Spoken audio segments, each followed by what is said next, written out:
suis architecte, inscrit à l'ordre. Ça, c'est le jour où j'ai prêté serment. Je te jure.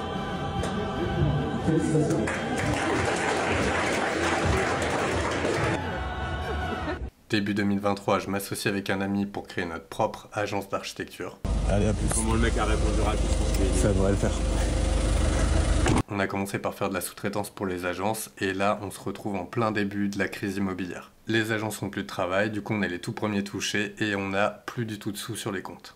Aïe aïe aïe, ça c'est ce qu'il y a sur les comptes de la boîte. Là, on décide d'arrêter de travailler pour les agences et de trouver nos propres clients.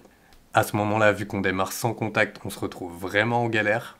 On essaye de proposer de la co-traitance pour travailler ensemble sur des gros projets avec d'autres agences. Au final, ça marche pas, ils nous proposent que de la sous-traitance. Il y a 2 jours à peu près, il y a une grosse agence avec qui on a l'habitude de travailler qui nous a reproposé du travail. En gros, c'était pour être chef de projet sur un complexe sportif. Et ce, pendant 2 mois pour 13 000 $, alors qu'on est vraiment en dèche. Et on a refusé.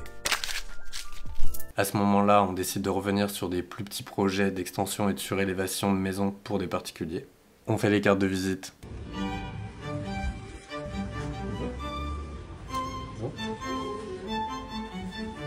Je suis architecte et je viens de monter mon agence. Je ne sais pas si je peux vous laisser une carte de visite. Oui. Si ça vous intéresse. En fait, je suis architecte et je viens de monter mon agence.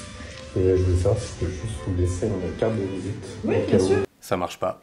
On fait notre propre site internet. Wouhou! Merci, tu es là! Ah yes! Personne ne vient sur le site. On s'inscrit sur Trouver mon architecte. En gros, un site qui met en relation les architectes et les clients. Au revoir, vous aussi.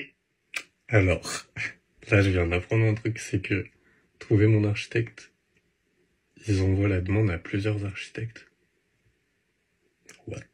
Il y a une concurrence de fou, en plus on vient de démarrer, donc on a 20 prospects, 0 clients. On fait des appels d'offres pour les projets publics, on n'est jamais retenu, parce qu'on n'est pas connu et qu'on n'a jamais fait ce type de projet dans notre propre agence. Et au final, par du bouche à oreille, on finit enfin par avoir notre premier contrat solo.